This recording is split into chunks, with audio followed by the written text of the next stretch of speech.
we lost Laura. What the heck happened? Let's try this. There we go. What was that? I need a producer like Tony, Andrea. Ladies and gentlemen, hi. Welcome to History of a Haunting. I am one of your hosts, Carrie. And I'm your other host, Laura. And we have a very special guest host today. She needs no introduction. Ladies and gentlemen, please welcome Andrea Perron. Yay! Hi. It's delightful to join both of you. I'm so pleased to be here. Oh, I'm so glad to have you. I'm so glad to have you. I do have one pressing question that I'm going to ask you straight out of the gate first. How is Peanut?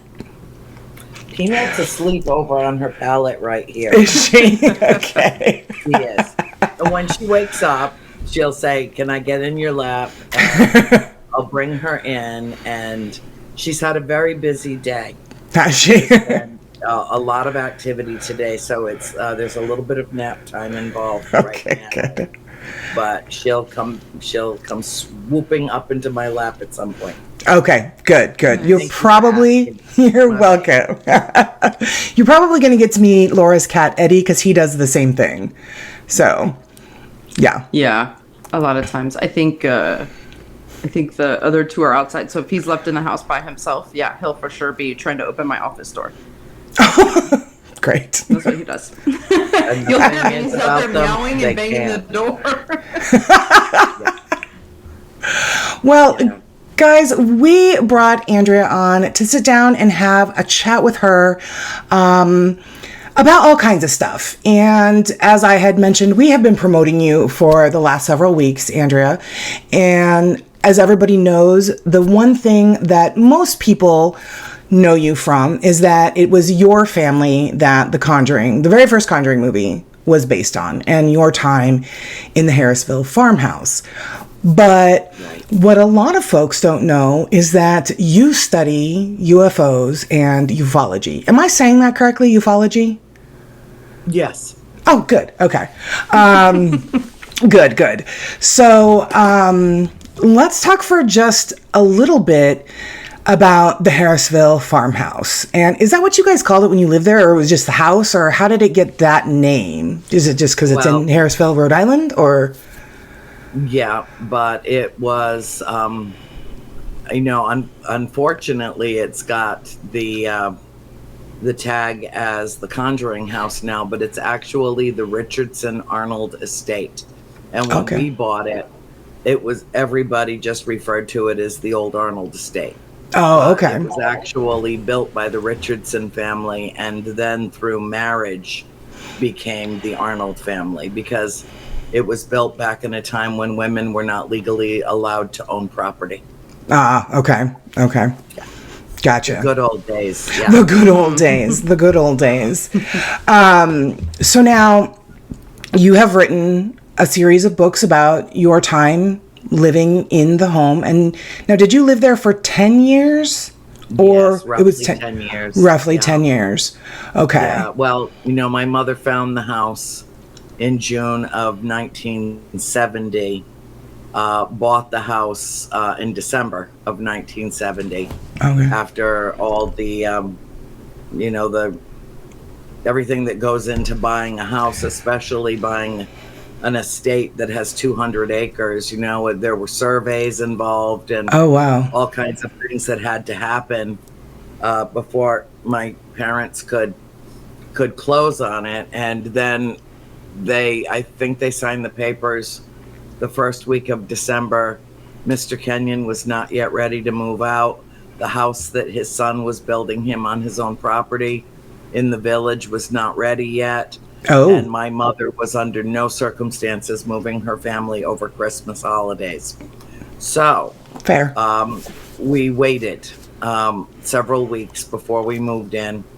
Mom said, just save your boxes from your Christmas gifts so it'll be easy to move things. And sure. And so we did that, and we moved in on January 11th, 1971, but we were already the owners. And so Mom found it in June of 1970, and we left in June of 1980. So even though we didn't technically own it, In June of 1970, we visited it so regularly that it felt like home. It was already home, even though it wasn't quite yet. Yeah. So, so I just tell everybody 10 years, because it really did feel like that was where we were supposed to be, and every single day felt like a week or a month between the time that my mother discovered it and the day we moved in. And we visited it, as I said, a number of times, many times, prior to owning it. And Mr. Kenyon wanted my family to have it, and he felt that he told my mother it would be the perfect place to raise children out on the 200-acre estate. But he didn't tell her anything about the activity in the house. It wasn't until the day that we moved in, where 4 of the 5 of us saw a full body apparition, and didn't say anything to the adults, because you don't walk up to your parents on moving day and say, Mommy, I think there's a ghost in the other room. We didn't even know what it was that we saw. Wow. We just know that when I saw him, he looked absolutely flesh and blood. Like I could have walked up to him and touched him. My sister Nancy saw him evaporate into thin air. Wow. And Cindy saw him. Christine saw him. I saw him. Mom and April did not. They were working in the kitchen trying to unpack the boxes that we were bringing in. And then later in the afternoon, my dad was in the dining room with Mr. Kenyon and the 4 of us. April was still with Mom. She was too little to, she needed to stay right with Mom. Sure. And she was only 5. And he manifested again in the room later in the day. And we all looked at each other, the girls, like, do you see that? Do you see what I see? Yeah. Do you see that? Okay. Without saying a word. But it was obvious to us that something very strange was going on, because he was standing within maybe 2 to 3 feet of Mr. Kenyon and my father, and neither one of them saw him. Really? So we knew we were in a special place where, apparently only the children are filled in on the house guests. Right. And that was the beginning of our 10-year-long excursion through the netherworld that never ended. My mom always said that, we can leave this farm, but the farm will never leave us. And it was one of, no truer words. It's been a part of my life, a part of my consciousness, and a part of my heart for all these years. I mean, it was more than 50 years ago that we moved into the house. It was 50 years ago last year. And wow, it's the only place that still feels like home to me. Everything else feels temporary, but the farm feels somehow permanent. Yeah. Yeah.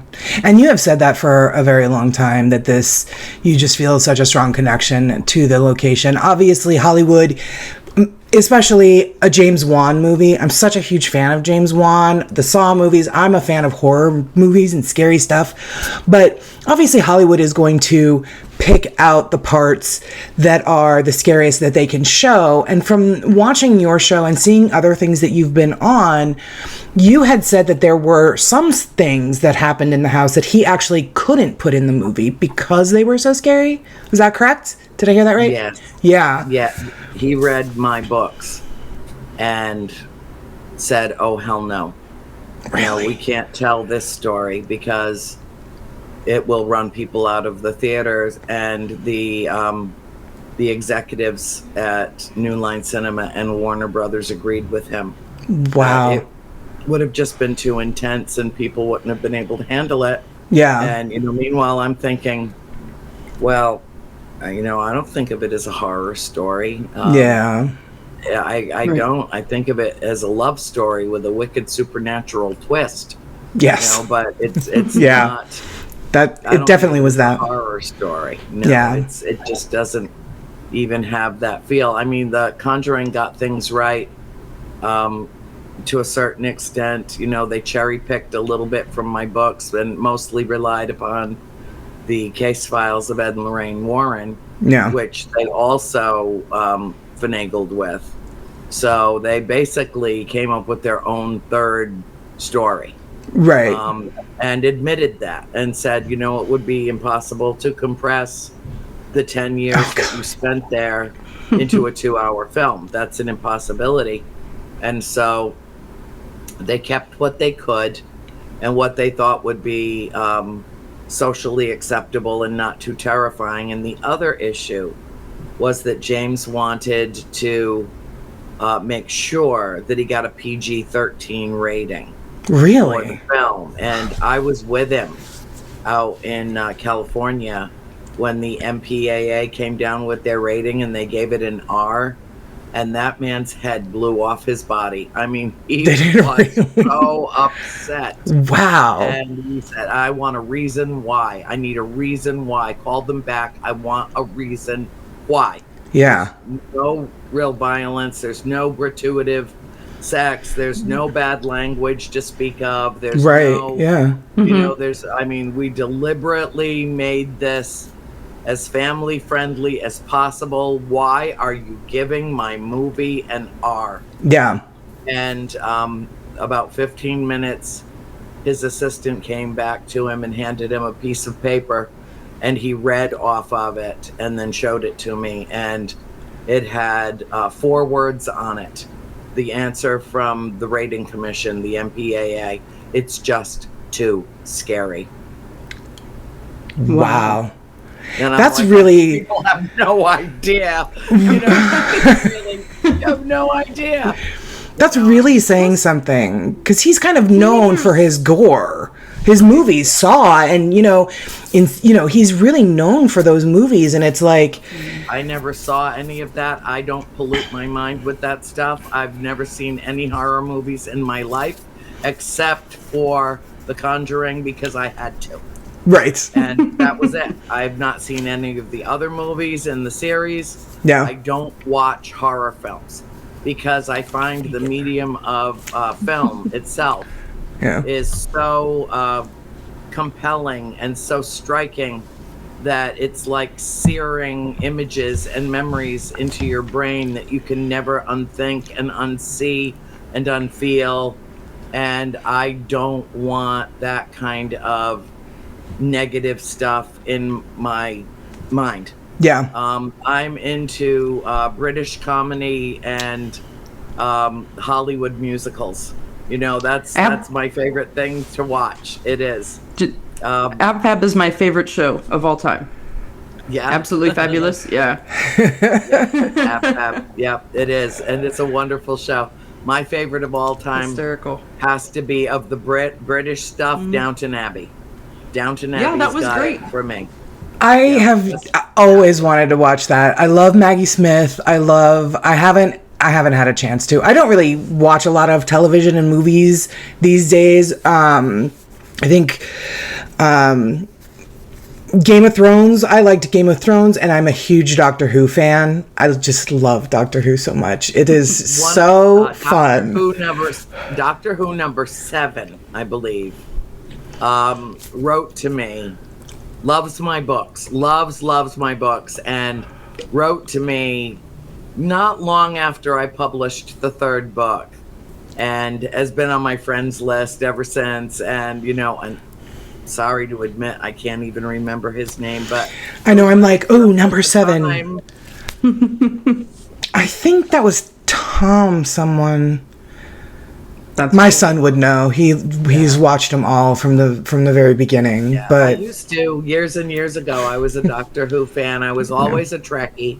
Always a Trekkie. Really? If it had to do with outer space, I was all in. Yeah. Doctor Who is it's a wonderful show. It's so creative, so imaginative. So that's a really great segue into ufology. So how did you become involved in it? How did you get to start studying about it? How did that happen for you? Well, in October of 1971, I had just turned 13. It was our first autumn at the farm. I had a sighting over the farmhouse, right directly over the property, that altered it. It was my personal paradigm shift. Okay. It was from that moment on that I knew that we were not alone in the universe. And I became a ufologist before that word or term existed. Yeah. I studied, read everything, had my mother drive me down to the Providence Public Library, removed everything on the subject that I could find, which was sparse at best. Yeah, I bet. And started just throwing myself into the subject matter because I wanted to know what I saw that went over that farm. Yeah. And had several incidents during the years that we lived there. Two of which several members of my family saw as well, and one that every member of my family saw, and it was undeniable what it was. Really? It was just undeniable. Yeah, I was, there's never a time that I go to the farm that I don't have a sighting with and introduce whomever I am with to the galactic family. And it's what I do. I feel like in some respects, I function as an emissary on this planet, that it's my job to tell people that, yes, they're real. Yes, they do exist. No, we're not alone and never have been. Yeah. Ever in the existence of the human race on planet Earth, that they're with us all the time, that there are a number of races that come and go off the planet. There are several that actually coexist with us on the planet. Most of them, not all, are humanoid. And that we are so, it's ridiculous how far we are from being alone in the universe. There are numerous races that, with the technology and the desire to come here and to oversee what's happening on this very interesting and tumultuous planet that is riddled with conflict and turmoil, and we're always right on the verge of extinction because of our own bad behavior. It is as Dolores Cannon said before she passed away, rest her soul, we're the most interesting show going on in the universe right now. And if they can get here, they do get here.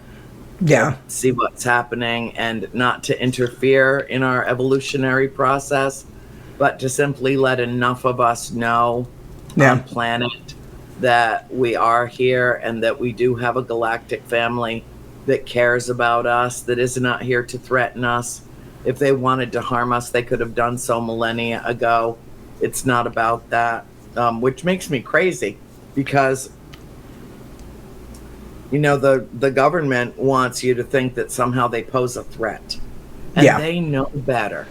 They know better. They just want to keep the masses as fear-based carbon units so that they can manipulate the information and maintain some control over it, and parse it out. As they see fit. Little tiny spoonful at a time, instead of being forthright and honest with people, because they're really convinced that society can't handle the truth. And, maybe they're right about that. I don't think they are, but maybe they are. Maybe they know more than I do, but I can't reconcile it. I mean, this is the biggest story in the course of all of human history. And if we have proof that they have been here, which we do, in abundance, then it is incumbent upon them, in my opinion, to share their findings and their research with all of humanity. I think that it would literally change the course of our future. If I agree. everyone was aware, that I think that it would unify the human race in a way that nothing else could, and that it would be the most enlightening, illuminating information that we have ever come upon. Some of us know, for me, it's not a matter of faith, it's not a matter of belief, it's certainly not a matter of wishful thinking. I know that we are not alone. I have had numerous encounters, several close encounters with our extraterrestrial brethren over the course of most of my life. And even though I had my first sighting, what I refer to as conscious contact, when I was 13, I feel absolutely certain that I had prior contact. I just didn't understand what it was. Wow. Nice. Do you think with NASA hiring the theologians from most of the world's big religion, do you think that they're prepping to find a way to break it to the masses? That it's real? I think so. And I also think that there's a reason why the United Nations has an emissary to extraterrestrials. Why would they pay this woman gobs of money to just sit there and take up space just in case? Right. There's, this woman with like 14 degrees and we have the United Nations has an emissary to extraterrestrials. They know a great deal more than we are allowed to know. I'm privy to information only because I work closely within a relatively small circle of researchers. I've had contact with several astronauts. I've gotten firsthand accounts that most people don't get. Right. And likely won't ever. Yeah. Mm-hmm. And so I feel honored and privileged to be in that company. And I wish that I could reveal everything that I know from them. But what I can do is reveal everything I know about my experiences. Yeah, for sure. And so in 2018, after I had a particularly close encounter, I put all my other work aside and I started writing a book called A Wonder to Behold. They gave me the title and they gave me the subtitle, which is Guideposts for Intergalactic Engagement with Humanity. Really? And it is a book that basically not only details my experiences and those of close, trusted friends and confidants from around the world who agreed to contribute to the volume. But aside from that, I also felt that the whole book needed to be written about what was at the time, just a few short years ago, the pending paradigm shift for all humanity. And so the book is about that and a lot of other things, but it's almost 500 pages. Well, now it's going to be a little over 500 pages because I wrote about, here it comes. Here comes the shift. I don't know what it's going to be. I don't know how it's going to be, but I'm telling you, here it comes. Right. Well, boom. March 11th, 2020, here it is. And so I had to experience COVID-19 global pandemic, really technically the first global pandemic, because this was the first pandemic where human beings had the ability to fly anywhere in the world and spread it liberally across the planet. Right, yeah. The bubonic plague was primarily contained to Europe, and, they weren't, You can be just about anywhere in the world in 24 hours. Yes. Yeah. And so that was that. And, if anybody should have been prepared, it should have been me. If anybody on the planet should have been prepared for, boom, here's the shift, it should have been me.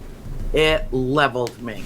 Yeah. It just leveled me. I mean, it was so overwhelming to see, and no vaccine on the horizon. Nobody even knew what we were dealing with yet. Yeah. Some of the scariest moments of my life. Everyone on this planet had to face their own mortality simultaneously. Yeah.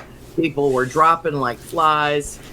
And it was, I don't know, it just felt like, some greater being just sprayed a can of Raid all over this planet. And that, oh my God, that is exactly what it was like. Just boom, down they go. It was horrendous. Yeah. It had a very adverse effect on me psychologically, emotionally, more than anything. And so for the first 2 or 3 months, I cried a lot. I slept a lot. I watched the news a lot. And I ate a lot of ice cream. I figured if I'm going down, I'm taking the tub of ice cream with me. You know what? That was my vice too in the beginning. I don't know how much Ben and Jerry's I ate, but it was an unhealthy amount. And even if I did know, I certainly wouldn't tell anybody. I admitted to it, but I just said, hey, it's a legitimate calcium source. Just cut me a break here. I discovered very quickly into the pandemic that there are 2 kinds of people. The kind that got stuck at home and ordered themselves a Peloton bike and got into the best shape of their freaking lives. Yeah. And then the rest of us that ingested as many COVID calories as we possibly could, whatever was available at the grocery store, even if I had to wear 3 masks to go in and get it. Yeah. So here's a funny story. That latter category. Yeah, same here. Yeah, me too. So I just moved not too long ago into a house, so I'm working on getting my office together. In the beginning of COVID, thinking that I was gonna be this other person, the first kind that does the Peloton type things, I got a guitar, being like, I'm gonna learn how to play guitar. I always wanted to know. It sat in the closet literally until just last week when I got it out, and I'm like, I'm either gonna get rid of this or we're gonna learn how to play it, and my son can take lessons. So now it's out. I did learn a chord, but yeah, I'm still dealing with the things that I thought I was like a different kind of person when COVID started. That I was gonna, take all this and be completely positive. It was really hard.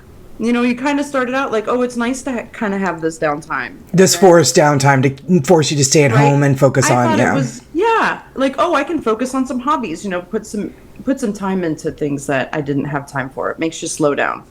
Mm-hmm. I didn't think it was going to last 2 fucking years. Seriously. Then you got sad, and then I just started eating ice cream, and then I didn't, whatever little motivation you had, or I did. Personally. Yeah, the cabin fever sets in, the whole, And then it's just the underlying fear of doing anything and going anywhere, because we moved here last March, and we drove all the way from Phoenix, and my mom, at the time, she was sick. We didn't know what she had. We were going to just take her to the doctor here in North Carolina and at Duke, and they would get it figured out. But it was just fear of going anywhere, because not everybody was wearing masks. Not everybody was, even when they were supposed to, people were getting thrown out of stores and restaurants because they weren't wearing masks. So there's a lot of underlying fear of just being around the general public at all. And you couldn't tell who was sick. They're symptomless. There's, Right. Yes. There was so much fear and hopelessness. That's the insidious nature of this virus. Mm-hmm. It's a sneaky little devil. Yeah. It can park itself in a host and exhibit no symptoms and all, but that host can give it to everybody that they run into, even walk past on the street, being an airborne virus. Yeah. And we just didn't know anything about it. And then, of course, the whole thing got politicized, which everything is. And, and it went from being a public health issue to my side or your side, and which is just absurd. I mean, beyond absurdity as far as I'm concerned.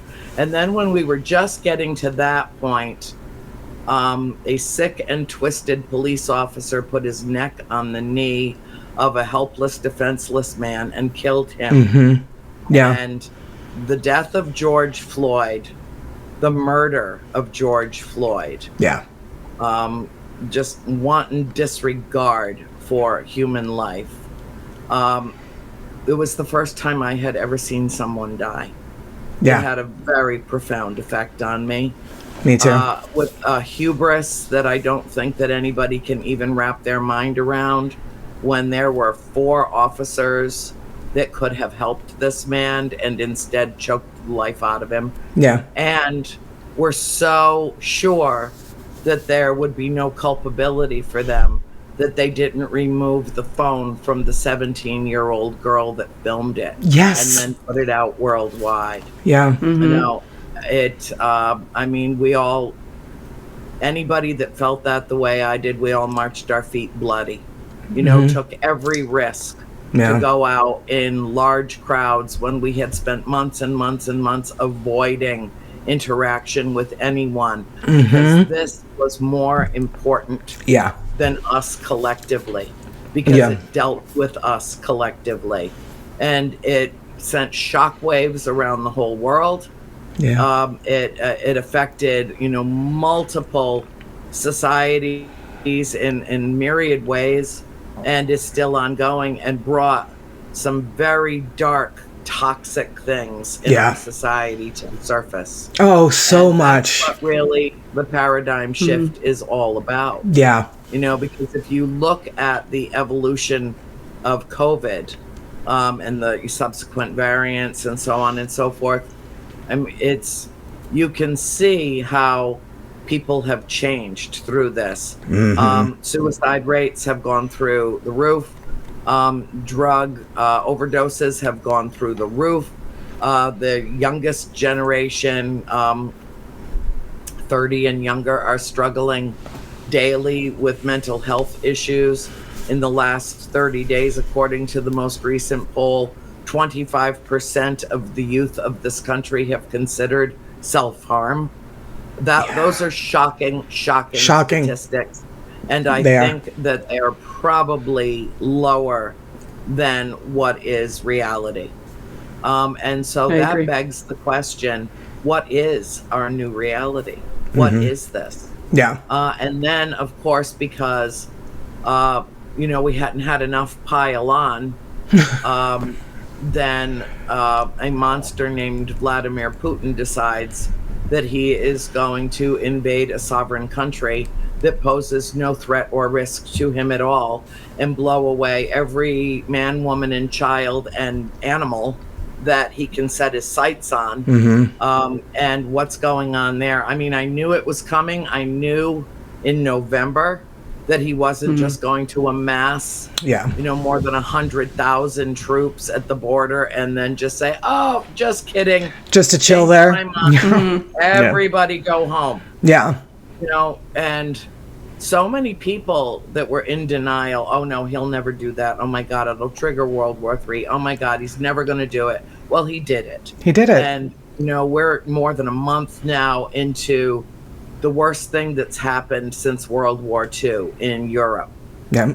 And it's not going to stop anytime soon, I'm afraid. The loss of life is going to be, already is epic, and going to get considerably worse. Yeah. The human rights atrocities that are happening that we know about are grounds for dragging his ass in front of the World Court. Yeah. As a violator of human rights, and, you know, basically initiating a genocide of what could conceivably be considered Russian people. They used to be. You know, right. Exactly. Yeah. You know, so it, you know, he's basically put his army into a position where they're having to kill relatives. You know, people that were born and raised in Ukraine, were part of the Soviet Union for, it is mind-boggling to me to see what is happening, how it is happening, and I really truly want the ghosts of Ukraine to haunt him in life and death and far beyond for all of eternity. He is pure evil and madness unleashed on this planet. He always has been. He always has been, yes. And for decades has been empowered by inaction. Nobody has held him accountable for, what he did in Syria. Nobody held him accountable for the Crimean Peninsula. Crimea, accountable for Donbass. Nobody held him accountable for Chechnya. I mean, we're going back and back and back. Yeah. And, he never paid a price before for these incursions into land that was not his own. Thinks that it's perfectly okay to kill anybody that threatens him, whether it's by poison or shoving them out a window, or that's what I was going to say. Anybody that in the streets in front of their own, their own apartment. And so, what we're seeing now, I think, is, I described this in the book as having a flamethrower put at the base of the cauldron of all human society. And after a while, what's in that cauldron gets overheated, super hot, and begins to boil. And what is this toxic sediment that over time has kind of filtered through into the darkest spot in that cauldron has come to the surface.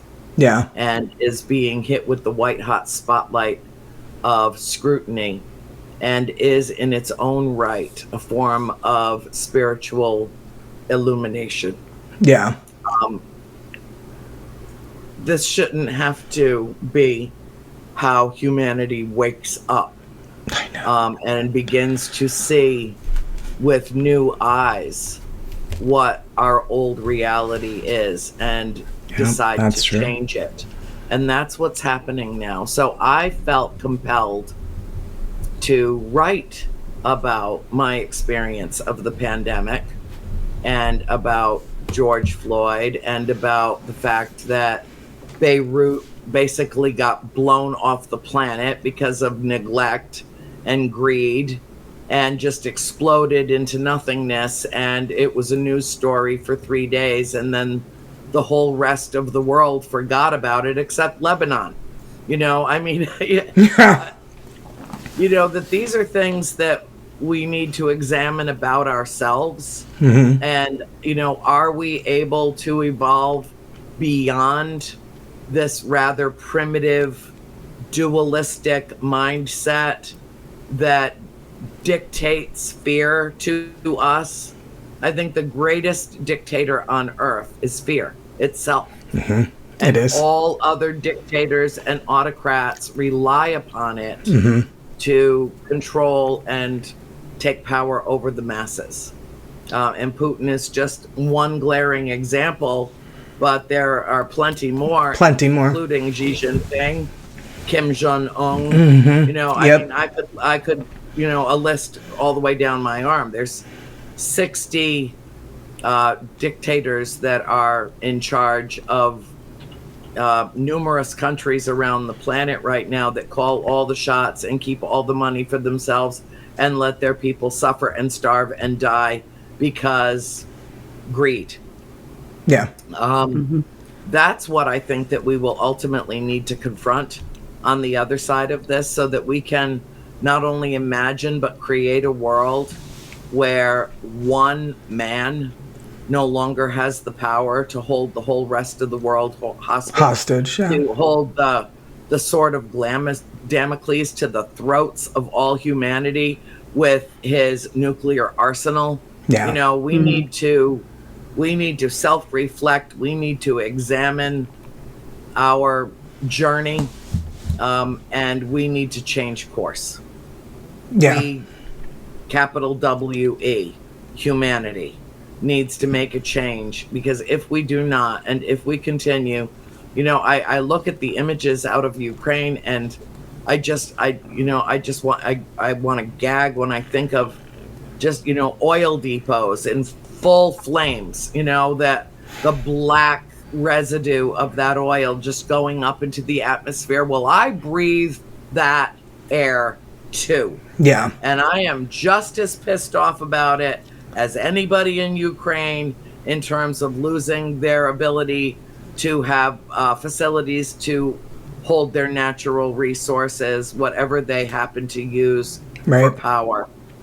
He is, as I said, with wanton disregard for humanity, just plowing over a peaceful country that wasn't ever looking for any altercation with him. This was indeed a war of choice. And I absolutely, no matter how much blowback he got for saying what he did, I absolutely agree with Joe Biden that Vladimir Putin cannot remain in power. I completely agree too. I agree too. And because he doesn't even care. Yeah, he doesn't even care about his own people. Like you said, he's poisoning them, and he's doing this, and they're mysteriously disappearing, and he does not even care about his own citizens. No, he's a megalomaniac. Yes. If you look that word up in the dictionary, it is the perfect. I mean, he's so far beyond narcissist that. Megalomaniac is really the only word that I can think of that describes him. I think that, that kind of behavior and the abuse of this kind of power renders someone a pariah in world society. Yeah. And I believe in karma, and he will get his. It's not about that. It's not about a reconciling or a resolution of this somewhere down the road where he gets his. It's about how many people, innocent people and animals, die in the wake of it. So I had to experience all of this and write about it. And so I'm republishing A Wonder to Behold. It will be available in softbound and hardcover with all the photographs of all the extraterrestrials that I have photographed in living color. Nice. It's a really wonderful volume. It will be out soon as I can. I'm still the finishing touches on a book. It's the hardest part. Yeah. It really is, to make it as close to perfect as humanly possible. Right. And, there were a number of major incidents that occurred between when I first published it in August of 2019 till, now 2022, had so many incidents occur and so many incredible experiences and phenomenal photographs that I took. I just had to include them in the book. And my poor publisher, he's like, oh, God. That's exciting, though. It's an opus now. The Bible. Right. And I said, well, this is the UFO Bible, so. There you go. So chill. Just do what I want. Put this here, put this there, move that there, move this here, and add an addenda, an extended version of this book that acknowledges 2020. This is it. Yeah. Welcome to the paradigm shift. Yeah. So what do you think the aliens take on all this Ukraine being on the verge of World War III? Or did they just watch and wonder at our, for better terms, kind of idiocy, our own drive for self-destruction? Do you think they just, I'm always curious as to how they view us, things that are happening, especially right now with that we're doing to ourselves. All the volatileness that's going on in the world. That we're doing to ourselves. You're right, Laura. Right. Yeah. Yes. There is a tacit agreement that we cannot evolve by them doing the hard work for us. Makes that sense. we have to save ourselves from ourselves. That will be the quantum leap that takes us out of our 3D shell and projects us into 4D, 5D, and beyond. Yeah. Now, I have real mixed feelings about this because I would very much like them to make their presence known in a big way all around the world simultaneously. I can't think of anything else that would cause everyone to drop their weapons and fall to their knees, like everyone. But they can't do it that way.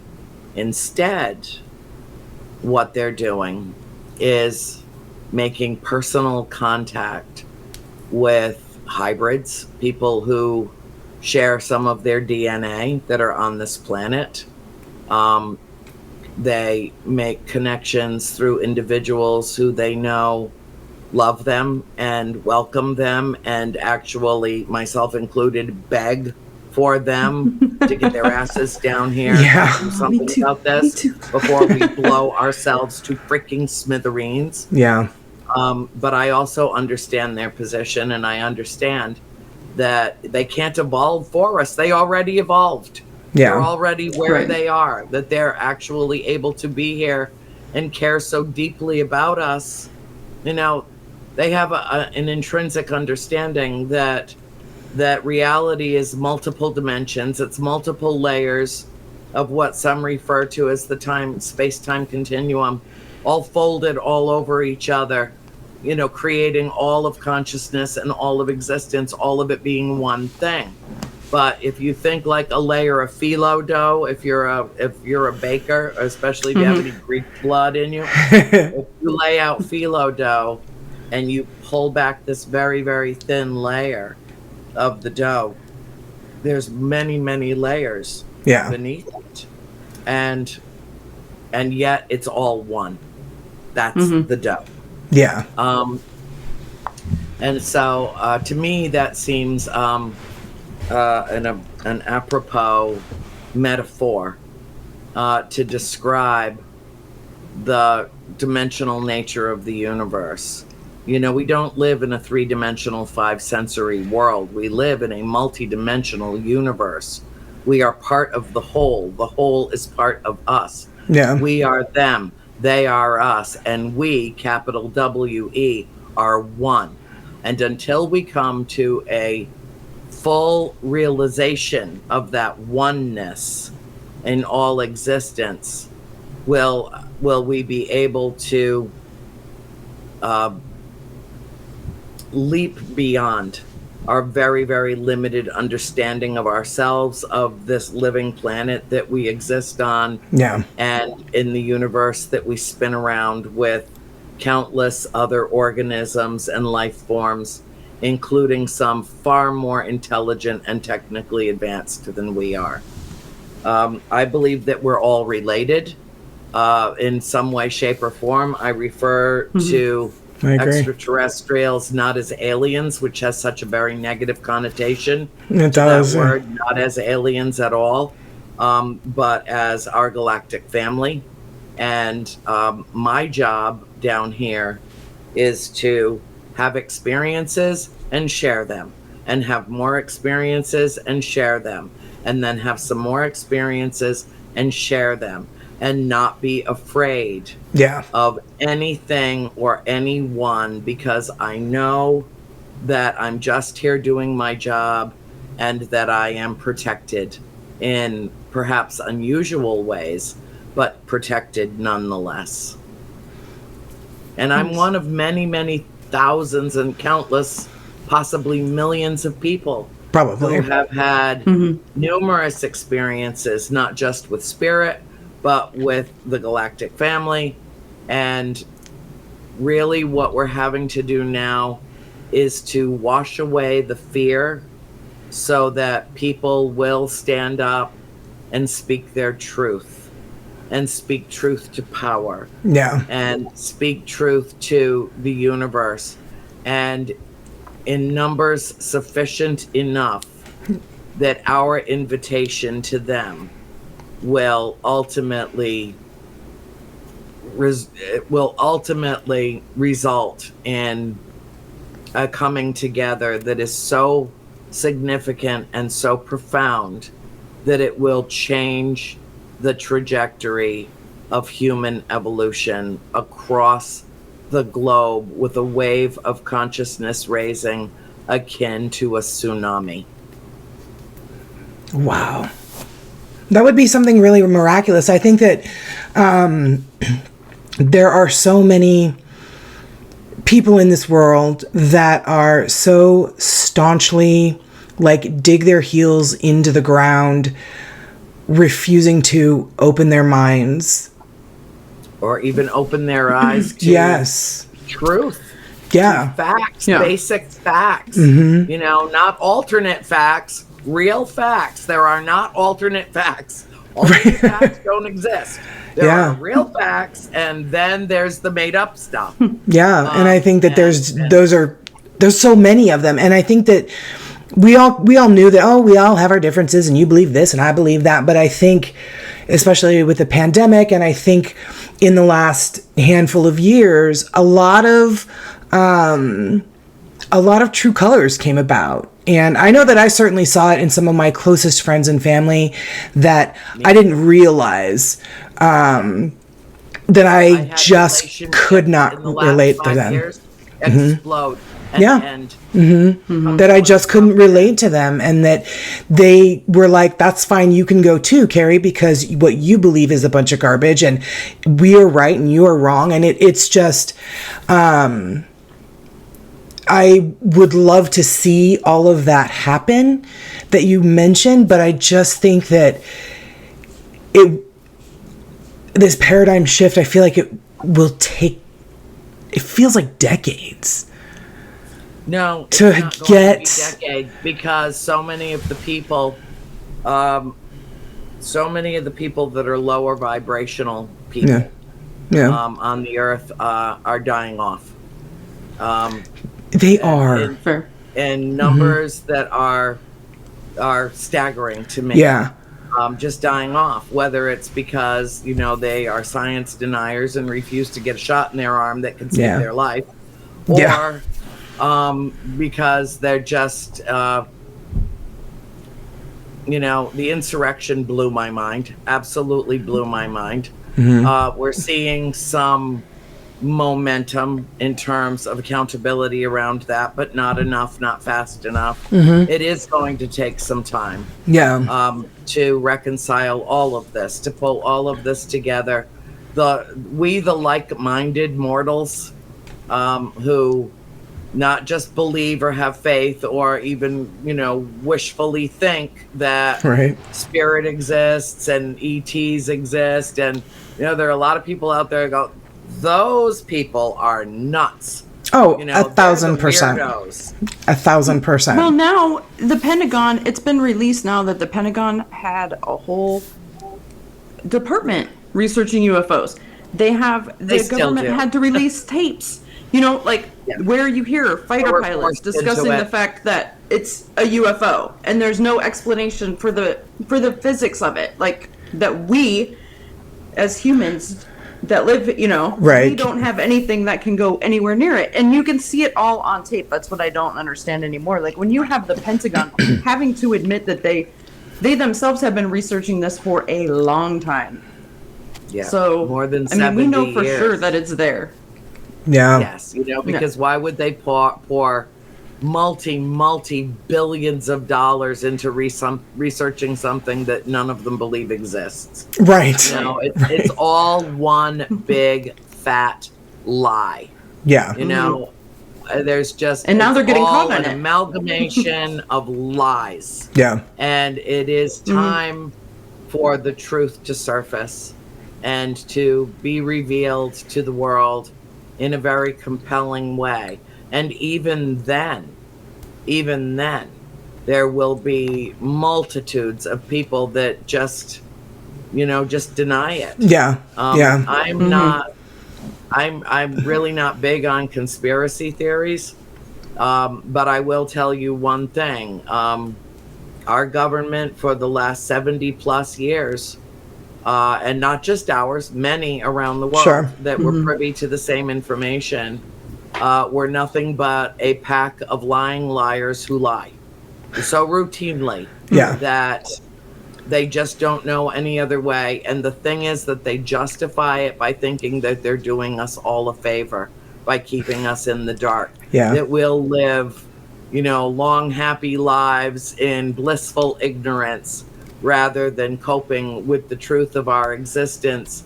And, those beings that love us, who have come here, what I was saying earlier about the multiple dimensions all existing simultaneously. The main reason, it's not that they weren't here before, because they certainly were. But a multitude more came when we first started blowing off atomic and hydrogen bombs.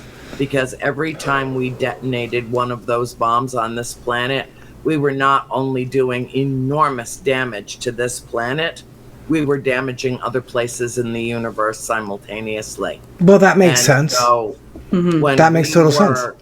Right on the verge, the Cuban Missile Crisis. I don't think either of you were old enough to remember it, but I do. That was as close as we had come until right now, on the brink of nuclear war and the ultimate destruction of the world.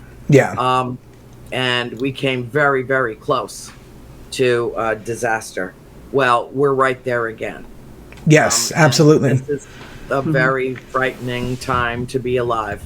But I also believe that good conquers evil and love conquers fear, or none of us would even be here anymore, because somebody would have wiped us off the planet long ago. So I think that what we need to do is focus our attention, and the messages that I get from the galactic family are very succinct. They are very clear. I get downloads almost daily, multiple frequencies, just jamming in my system up with messages that I can't even consciously decipher. But they come up in other ways, in lectures and conversations like this. But I will tell you that on the early morning of February 24th, I went outside with my little peanut butter cup, who's laying right over there, and with a cup of coffee, and I lit a cigarette, and I'm just sitting on the terrace, taking in what was a beautiful morning. And all of a sudden, this is what I heard. Not in my own voice, but in a voice. This is what I heard. If we are here, this planet and its people are in crisis. We are here. Oh my God. Wow. That's implicit in that message was we are here to help. And implicit in that message was we, as in me, that I am here to help. And that's all I want to do, is help heal the world of its woes.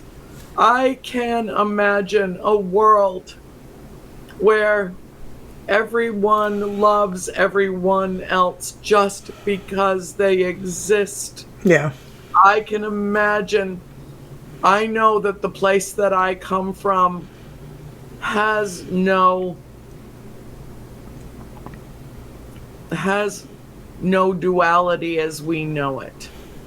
The place where I come from is full of light and love and peace and tranquility and prosperity for all, and just a beautiful, beautiful place. When I leave Earth, I don't ever want to come back unless it really has healed. And so while I'm here, I do my part, what little I can, to help heal the world of its woes. And the only way that I know how to do that is to reach out to as many people as I can and let them know about my experiences to let them know that we can get past this, because thoughts are things. And when we project our intention for the greater good in our world and for all those that share this planet with us, when we project our intentions for the greatest good for Mother Gaia, for the planet that we dare to call home and then defile so regularly that she's gasping for breath. You know, when we learn our lessons, if we learn them in time, then perhaps humanity can be salvaged. I think the jury is still out on that, but I have to believe that at least there's a chance that we'll make it. I have to believe that. I have to, or I just would leave. I just wouldn't want to be here anymore. It's oppressive. It's too painful. It is just an existence that is riddled with conflict and consternation and hatred and loathing and contempt. And it doesn't have to, all we have to do is change our collective mind. Everything is consciousness. Everything is energy. Everything is one thing.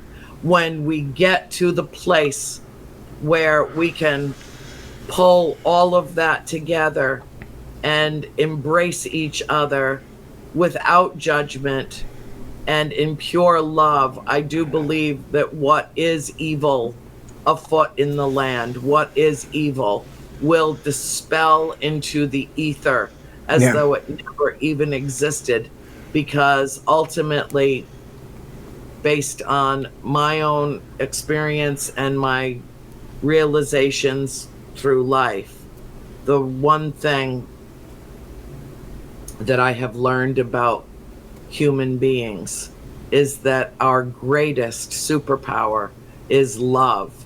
And if we let it be, then love can and will be the answer to every single question. Yeah, I agree. I agree too. I agree. Laura, did you have something to say?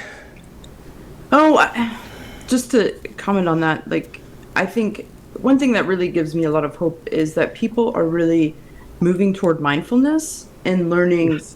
I think meditation has, I mean, in my experiences, like, everybody meditates now. It's not a religious thing. It's not just Buddhists or certain, religions. Like, everybody's starting to learn how powerful that can be. Yes. And what I personally believe is that we always know the right answer for ourselves. It's getting through the cobwebs of our mind to filter out the bullshit and the bad feelings and stuff for ourselves to find that right answer in that right way. Yes. And I think it's great that people are starting to really understand how powerful that tool is, and that we're starting to see, and even during COVID especially, like, a lot of people are learning how important it is to their centering and their daily lives. And I think that's one thing that does give me a lot of hope. And I know for me, it changed my life. Mine too. It did. It changed everybody's lives, Laura. Everybody. Nobody escaped through COVID, and we're not through COVID yet. And we're not. But, you know, at least we're at the end of the beginning. But nobody will escape this unscathed. Before this passes through the world, every one of us will either have lost someone we loved or know of someone who our loved ones loved. You know, I mean, there will be no escaping this. Yeah. And the thing is that, you know, I lecture a lot about what I call soul school, which is written about a lot in A Wonder to Behold. That I feel that we kind of get plopped down here into soul school to learn our lessons. And that, unfortunately, based on my observations lifelong, it seems to me that the test always precedes the lesson. which is grossly unfair. Yes. You don't have the information to answer the questions on the test until after you fail the test, and then you learn the lesson. It just seems ass backwards to me, and yet that is how we learn. We learn very slowly. I mean, humanity is like slow burn, and we learn the hard way all the time. It's got to be the hard way. Nothing can just be a switch that we flip. Where we just change our mind and go, wow, we really screwed this up over here. Let's think about this in a different way now and take an entirely new approach. That's not how it works. We have to fight. We have to argue. We have to have votes. We have to, and to a certain extent, even though our democracy is, rather in shambles right now, at least it still exists. And it's hanging by a tether, but at least it still exists. And so, maybe there is that need to argue through everything, but ultimately we are going to have to come to the realization that if we are to survive, then we need to, number one, tell the truth. Number two, act on the truth. Number three, change the course individually of our trajectory going forward. And then number four, we need to come together as one. And right now we have two existing opposing mindsets, not just in this country, but across the world. And one of them is all for me, the rest of you SOBs are on your own. And the other one is we are all in this together. And I think you probably figured out that I come down on the side of the latter, not the former. But I feel how I think about this, and more importantly, the way I feel about this is that each one of us is responsible for raising the vibration and raising the frequency of this planet. The frequency of this planet right now is through the roof, but it's because of fear. It's because of fear. And I know that fear. 2 weeks ago, I sat in my room on my bed in an upright fetal position with my arms wrapped around my knees and my knees at my chin, and prayed for hours and hours as I watched Russian troops bombarding a nuclear power plant with cruise missiles.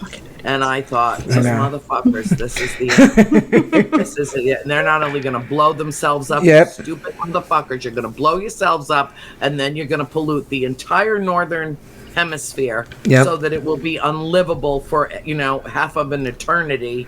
And you don't even know what you're doing. You don't know what you're fighting for. You don't know why you are where you are. You still think that somehow these are war games. Well, I'm sorry, but there is no game in which, just like the old movie with Matthew Broderick, there is no war game involving thermonuclear weapons that anyone wins.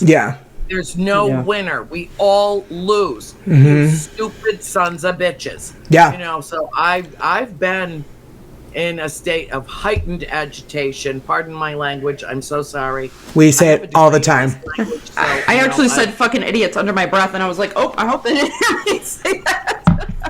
So then I just think you should call it what you call it, and if that helps get some of the stress and the tension off, I have a degree in this language. Do it. I feel absolutely entitled to abuse it as I see fit. Right? That's why we got it. Yeah, I got a piece of paper that says I can. No, this is a pivotal time in the course of human history. Right now, we're living it. Where I do believe that we are all individually here for a reason. But I think that we have to be part of the shift, part of the paradigm shift that, keep the frequency on the planet high, but not because of fear. Keep it high because of love. And lifting each other up out of this maelstrom, out of this malaise that we are suffering at the hands of one maniac that just decided that this would be a really good time to blow up Eastern Europe. Yeah. Okay, and I think, I'm attacking 1,000-year-old cities, wiping out landmarks that can never be replaced. And that is just a secondary effect of the damage being done to human life. All life in Ukraine right now. And I think it's really, I think it's really amazing. And I find a lot of hope in it, in that he went in and he thought that it would take days to take over Ukraine. Days. Cause them to cower. And it's been a month. And they still don't have it. Ukraine is fighting back tooth and nail. They just got pushed back. And he is getting more pissed off by the day, which on the one hand scares me. Funny, but at the same time is kind of scary. Yes, there was a guy on, I read an article on CNN, and they were talking about, okay, well, Putin, and he's threatening, saying, I've got all of this nuclear arsenal. And the guy was like, on the one hand, him making the threats hurts nobody. It scares a lot of people, sure. And that's why he does it. But it doesn't benefit him, like you were saying. It doesn't benefit him to use it. That will not get him what he wants. And part of him knows that, but how crazy is he to just be like, oh, well, if I can't have it, no one can. That's the thing. How many women have died because a man said, if I can't have her, no one will? Too many. Yeah. What we need to change, there are many, many good men on this planet, and they need to stand with the women and stand up to this, because, here's the truth of it. And it's hard for the good men to hear this. It's hard for anyone to hear this, but it is the truth. Throughout the course of human history, men make war, women and children suffer and die. Men make more war, women and children suffer and die. We are the life-affirming force on this planet. We, the women. We are the nurturers and the protectors. And I really do believe that it is time that we become a global force and infiltrate and eventually take over the geopolitics that allow for this kind of overt, senseless aggression. I think that there's a whole bunch of ego-driven men who are completely testosterone poisoned that wander around this planet and think that, they are the end all be all, and that all others must be subservient to them. And I am here to say no more war. I am here to say no more of this. And when we speak as one voice by the countless millions, he's already a social pariah.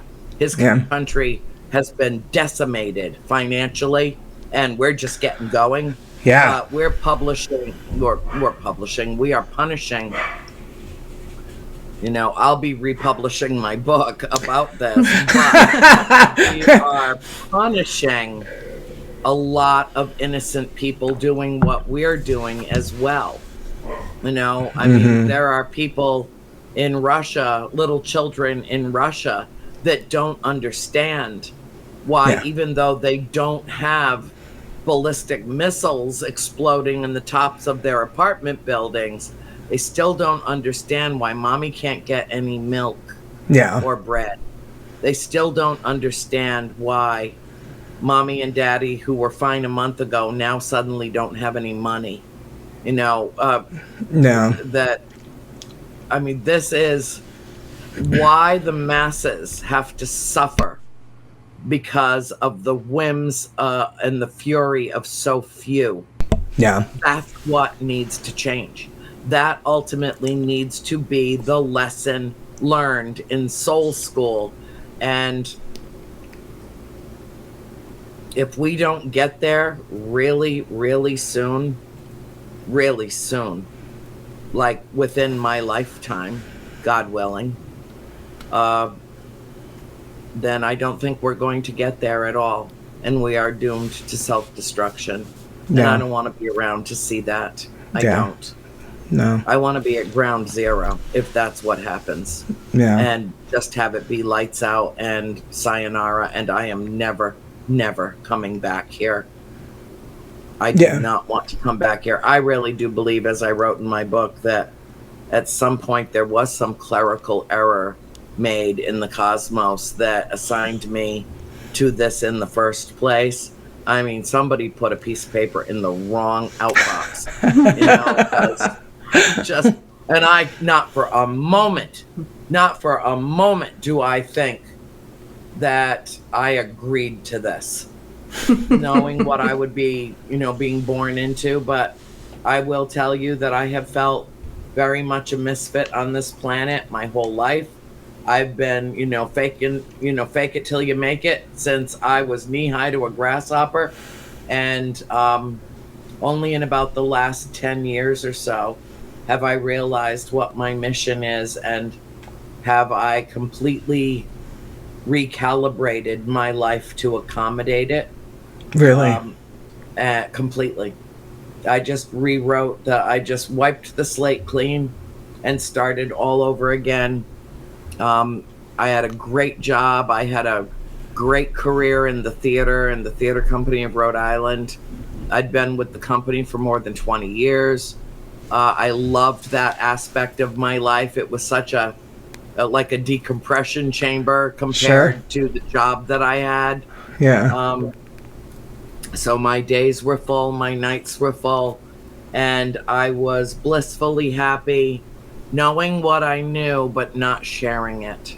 Yeah. Knowing exactly what I knew then is what I know now, but not sharing it because I cared too much about my stellar reputation. As being a very professional, very pragmatic, very goal-oriented person who really liked being so well liked. And then I didn't care anymore. And then like a bell went off in my head in August of 2007. Like, it's time. Now's the time. It's time. Now it's time. And I started writing, and I didn't stop for 7 years, to the day that the third volume of House of Darkness, House of Light was published. 7 years to the day when I began the project. Wow. And I had already turned all my materials months before over to my publisher. I had no idea what date it would actually be released. Right. Yeah, and then I could say, okay, I've done what I was supposed to do.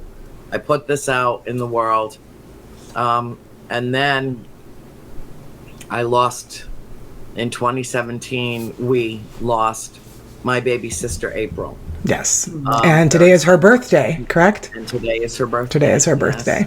Yes. Today's my mom's birthday too. Is it? Yeah, she passed. What is it?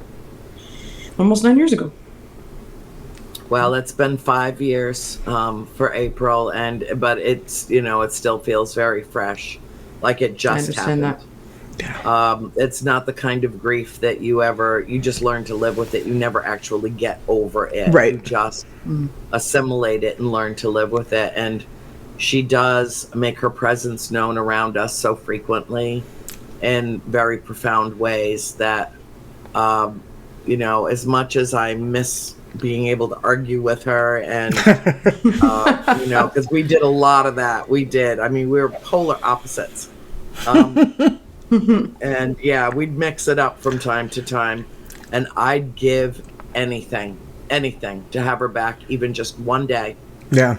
Just one day. And I know that there are, of course, countless millions and millions of people who are suffering that same feeling all over the world all the time, and particularly now, and particularly through COVID. And that's why I think that this is the time that what we call the paranormal is most relevant. Yeah. No, it is. Yeah. It suddenly has this resurgence of people who are so fascinated with this subject and want to know more. And very often it's because they have had time to slow down and reflect and experience all of this in a way that life was too busy before COVID. Oh, yeah. You know, I know. I refer to it as BC and AD. BC was before COVID. AD is after Delta. And everything in between that is when the shift really began to occur. And there's no stopping it. You know, a human mind expanded does not contract. Yeah. But this is the time for us to reach out to as many kindred spirits and like-minded souls as possible. You know, the mere mortals that need to band together now and to realize that, yes, you may have lost a loved one, but love never dies and we never really lose them. Yeah. They are just as close as a whisper in your ear. Mm-hmm. They are all around us like the light of the morning sun.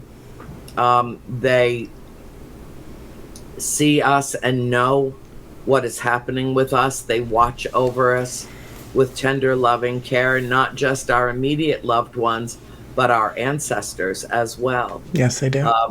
And to know that is, I hope, some small comfort for those who are just now beginning. Yeah. You know, there are a lot of seasoned people in this field that have been doing research and conducting investigations for, you know, decades. Decades, yeah. But more and more people are gravitating to this genre, to this subject matter now. They sure are. Trying to deal with an unspeakable grief and to feel that sense of connection still exists, even though the vessel that housed the soul that they love so much has perished from the earth. Yeah. You know, you're going to lose tens of millions of people all over the planet to this insidious virus by the time it has truly run its course. And it may be with us for eternity. Yeah, it's, I think it's just a way of life. Like whooping cough, measles, it's all, That's basically what they say now is you're going to be getting your COVID shot like your flu shot. It's something that we're going to be, it's going to be, just part of our society now. Part of the things you do. Yeah. Did you ever think, back when you were writing House of Darkness, House of Light, that there would be such a, I don't want to say an influx of belief in the paranormal, but kind of. I mean, did you ever think that there would be so many more people that were willing to open their minds to it as there are now? You're going to think I'm insane to admit this to you, but I'm going to tell you the God's honest truth about this. When I started writing what became the trilogy, I didn't know if there was going to be anybody out there that was interested in reading our story. I didn't know. Really? And when I got my first, it was before the movie, well before movie opened. And I got my first royalty check.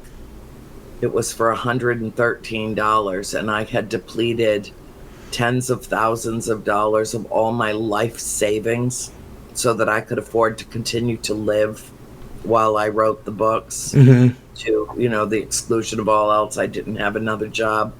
I left my job in Rhode Island and I moved in with my mother and my sister in Georgia. And that's where I wrote the bulk of the books. I had only just started when I moved down, and I knew I needed to be with my family to do it justice, Sure. to tell the story accurately and authentically. Excuse me 1 second.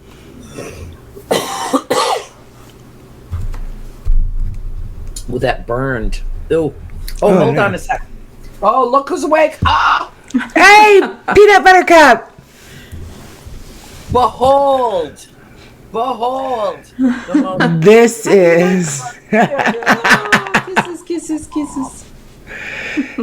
This is my baby. This is my baby. Yes, she is. Yes, she's very well loved. Yes, by most all of Andrea's friends and fans. Yes, she has her own. She's an internet sensation. She is. Her own. You have your own Facebook page. You don't even know what Facebook is. Yeah. Yep, she's my baby. This Facebook star got me through everything.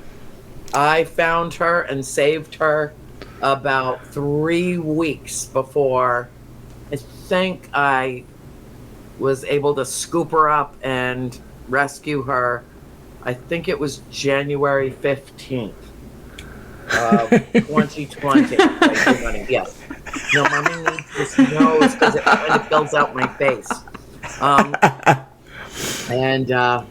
And within a couple of weeks, well, even sooner, I had come back down to Georgia and took her with me, to Florida, because I found her in Georgia running between speeding cars on the road in front of my mother's house. Oh. And as soon as I saw her, I through the front windows, I said, "Oh my God, let her death be swift and painless." There was no question in my mind that this little dog was going to be killed. Yeah. And then I had a flash that my sister could do something about this. And so I said, "April, bring the puppy to me. You see her, bring this puppy to me. Rescue her, bring her to me." And she did. And before I knew it, this absolutely terrified, half the size she is now, it was just skin and bones, maybe 3.5, 4 pounds, nothing to her, just absolutely emaciated and terrified and freezing to death, was in my arms, and she has not left. I know. I was like, she looks she's all chill. She's like, she looks super sad. Yeah, she's like, she's like, this rescue life is the best. She's the center of my universe, and she knows it. And as fast as I rescued her, she rescued me right back. Yeah. Because really, it was within a couple of weeks that I read the first major article. I don't know if it was in the Washington Post or the New York Times or Science Digest or where I saw it, but I read the first the first disclosure about a novel coronavirus called COVID-19, and she was with me right here in this room, and I just sat back in this chair and I looked down at her and I said, "This is it. This is it. This is the paradigm shift. This will change everything as we know it, life as we know it." I just knew it. And I was talking to this little dinky dog who was like, "What are you talking about? Pick me up, pick me up." And she did pick me up. She picked me up out of the depths of despair. She was the reason that I got up every morning and did whatever was necessary. Ooh. Bless you, little girl. She did. She was the bright spot in what felt like a joyless life. Yeah. From month after month after month of grief and just disbelief. Yeah. That what I was witnessing was happening, and I could center myself on her, which is why I tell people all the time, if you have the means, if you have the willingness to save another soul, yeah, please do, because they will save you right back. They do. They're amazing. One of our sponsors of our podcast is Love Heals Rescue in Arizona, and she does amazing work. It's my friend Andrea, and she fostered all 3 of my dogs when she was working for other rescues, and then she started her own, and that looks just like she looks like Leia. Leia's always doing that. I've got 3 dogs, so we know it's amazing. Animals are a really wonderful source of not just companionship, but like you said, like they bring such joy and beautiful meaning to lives that can never ever be replaced. It's wonderful. She's so cute. Look at her. She's all chill. She's like, this is the best.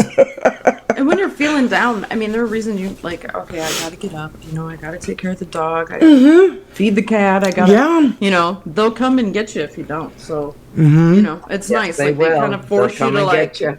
Yeah. Yep. They'll push you to get, come on, let's go. They're truly amazing. When you're sad, they'll give you cuddles. Right, and they're so funny. Like, I'll watch my dogs and think, oh my gosh, this dog is so silly. He's been chasing his tail for a full 5 minutes. And then I'll think, but I just sat here and watched my dog chase his tail for 5 minutes. Honey, Carrie, it's just another form of meditation. That's all that is. It's right. It's a 5-minute meditation right there. It's the best. I just love it. She's so cute. Yeah, it's like when you came to visit me, we were watching my cat half the time. We were. Like, it was like he was TV. I'm like... They're the best. So entertaining. They are just they are. They're great. The best, yeah. Yep. Yeah. And they all have different personalities. They all, like... Look at her. She's like, oh, I love it. I'm just going to nap here, okay? She's the collapsible dog. She's a collapsible dog. Yes. She's a sweetie. Do you get to take her with you when you travel all the time? Oh my God. It is so awful. I can't even tell you. I have cut my travel schedule in half. I mean, and still it's nervous breakdown mode when she sees me pull out a piece of luggage. They know. I mean, clinical depression sets in immediately. Yeah. There are certain words that don't listen to this. When I say guard the house, that means leaving. That she knows. So yeah. Bad. It is. Animals know when you save their lives, and really extraordinary. You got the COVID, don't you? And you just gave it to me. I know you did. Just a sneezerson. I know, he's sneezing. She's got the allergies. She's COVID, mommy. It's not that. It's just the allergies. And she does. She has allergies just like me. She loves ice cream just like me. Yeah, we have issues. And butter and mayonnaise, and she loves all my favorite things. It's the best reason not to die, because I have no guarantee wherever I go that they're going to have chocolate, coffee, butter. Really, I don't know. Yeah. So I'm going to have to hang around and enjoy my vices and share them for as long as possible. Yes, her vices as well. Right. I do have several. But she's taught me to be still. She's taught me to silence the turbulence of my emotions, because, and that's anybody that's attached to an animal knows that they are very well aware of what our emotions are. Yes. And if I start to cry, she'll stop whatever she's doing. She'll wake up out of a dead sleep and come over and start licking the tears off my face and put her little arms around my neck and literally hug me to try to comfort me and make me feel better, even though she does not understand why I'm sad. Yeah. She feels it. Yeah. And I think that we have a great deal to learn, and not just from dogs and cats, but from all animals, even wild animals. Yes. That we can't cuddle, that we can't approach safely. But to watch them interact, to watch them nurture their young, to watch them react in very much, you can look into the eyes of an animal and see their soul. You know, I don't want to hear that we're the only ones that have souls. No, we don't. There is one soul, and all of us are tapped into that and an expression of it, in my opinion. That's my personal belief system. And it's not attributable to any single religion or, creed or dogma. It's not. It's just my personal understanding. Yeah. Who we are and why we're here and what there is to learn and what there is to impart. And she's a big part of that process for me. That's wonderful. When I lost my last dog, 2 months before I lost my sister, I was so devastated that I said, never again. I'm never going to have another dog. I've said that before too. I can't bear the pain of losing them. I just can't bear the pain. And then the universe laughed in my face, and, just dumped her in my lap. And, I was always a big dog person. And I'm not talking like medium-sized dogs. I'm talking big dogs. Like my last dog was a Great Pyrenees, and she weighed 130 pounds. Whoa.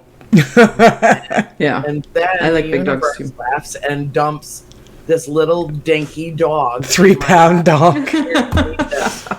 This is what you need right now. And I took her to 2 vets. We tried every which way we could to find out if she had a chip in her. She had no collar, no tags, nothing. She was absolutely depleted and emaciated. I mean, you could see every bone in her body. I mean, it was just pathetic. And both vets that I took her to said, based on the injury that she had under her arm, that she had most likely dug her way out of a puppy mill.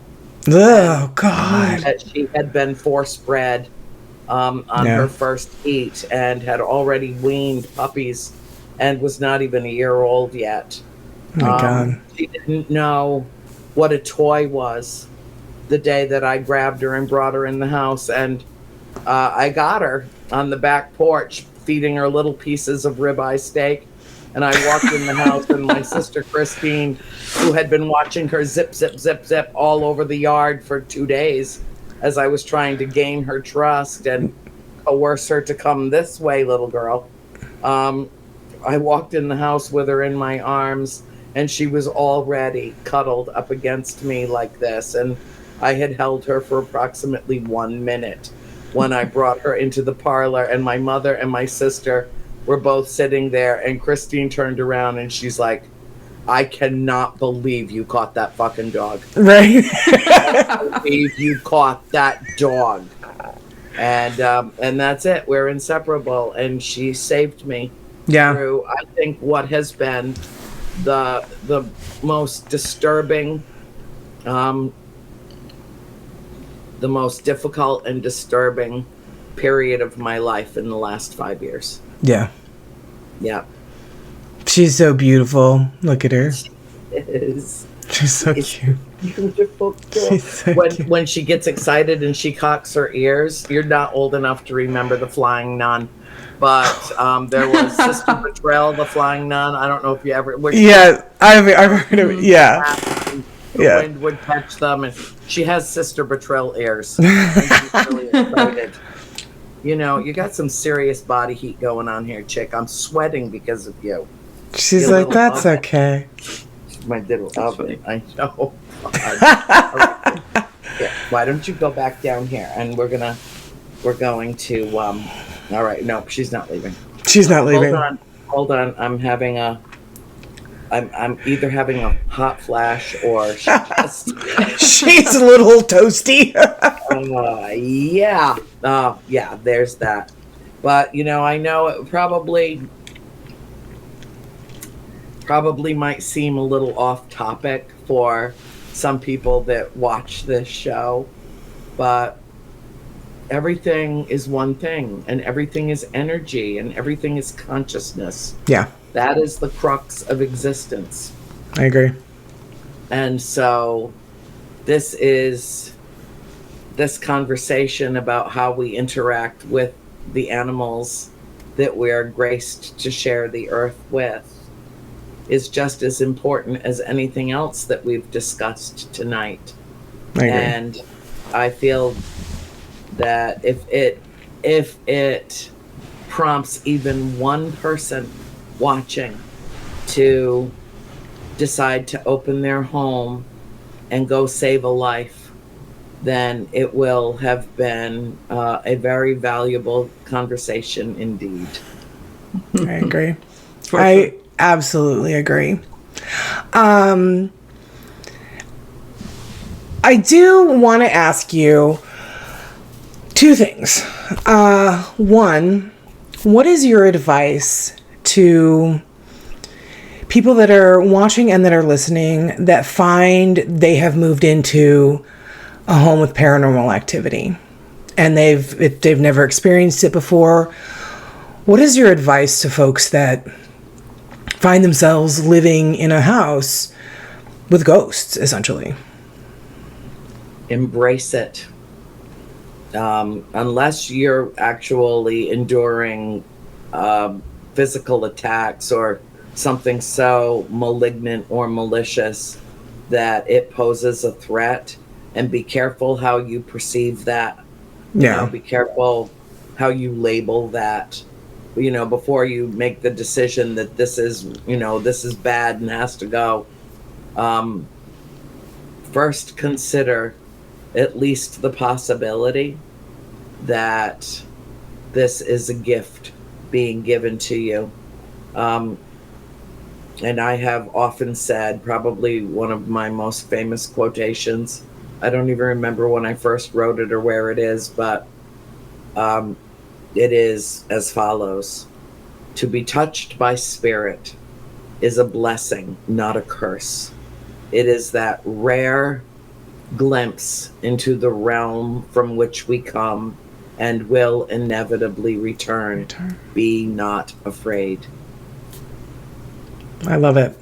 That's awesome. Yeah, I love it. They have so much to teach us. They Imagine do. if we lived in a world where we were, as we all know, completely, utterly surrounded by spirit all the time, and we didn't know it. And we all went to our grave thinking we were never going to see our loved ones again. Yeah. That there's, no other realm besides this one. And that the end is the end, ashes to ashes, dust to dust, and no hope for an afterlife. Spirit is empirical evidence of an afterlife. Yes. It is empirical proof of the existence of the fourth dimension. It is, we might not know where they are, how they can communicate with us. We might not know the answers to myriad questions around the existence of spirit. But I find that too many people focus their attention on trying to determine who they are. Is this Bathsheba Sherman? Is this Mrs. Arnold? Is this, Johnny Arnold? Is this Oliver Richardson, from the books, the story? Sure, yeah. We don't know. Only one spirit in that house ever self-identified, and it was the little boy, Oliver, to my sister April, and he was her playmate. And he was the only one that ever literally said his name. Yeah. And so for me, it doesn't matter who they were in life, that they still are in afterlife is all that matters. Yeah. That they still exist in some way, shape, or form, even if they're acting out badly or, behaving badly or, seem to have some grudge or some issue left over or unfinished business or whatever, that they exist and that we can have glimpses into that dimension that exists simultaneously with our own. That's a gift. That is a gift. It's truly wonderful. Yeah. It's truly wonderful. My second question is, what is your advice to somebody that does have an encounter with an extraterrestrial or, one of the galactic family? What is your advice to them if it's their first encounter, or maybe they've had a number of encounters, but they're afraid to talk about it? I would say do what I do and turn into a 5-year-old who just came down to see a bike without training wheels on my 5th Christmas. That means you're a big girl when you don't need training wheels anymore. You are ready to ride. You are ready to ride. That joy, that moment of, is that really there? Is that really mine? Is this mine that's going on here right now? Yeah. I become literally buoyant with joy when I have an encounter.